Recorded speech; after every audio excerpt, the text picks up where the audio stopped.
C'est la découverte d'un cas positif chez un médecin du service qui a amené la direction du centre hospitalier à tester l'ensemble du personnel des urgences. Sur 82 personnes, 10 se sont révélées positives au Covid. Ça concerne tout le personnel médical et paramédical du service. C'est vraiment d'une façon uniforme. Les patients sont peu symptomatiques, voire asymptomatiques. On a découvert lors des prélèvements des patients qui étaient totalement asymptomatiques, qui étaient Covid positifs. Cette situation n'est pas inquiétante, n'est pas exceptionnelle. Ça a touché de nombreux hôpitaux lors de la première vague, lors de la seconde vague et également lors de la troisième vague. Donc il n'y a pas de souci, c'est quelque chose qu'il faut connaître, reconnaître et surtout maîtriser.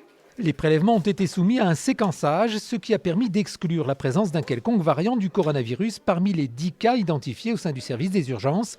Les personnels concernés ont été mis à l'isolement par mesure de précaution. Ça ne met pas en cause la sécurité des patients. C'est plutôt des contaminations entre collègues qui se passent soit à l'extérieur de l'hôpital, soit à l'hôpital, mais en dehors des moments de soins, vraisemblablement au moment des pauses, des repas. C'est la première fois depuis le début de l'épidémie que l'hôpital de Cahors est confronté à un cluster d'une telle ampleur, ce qui n'empêche pas les urgences de fonctionner normalement.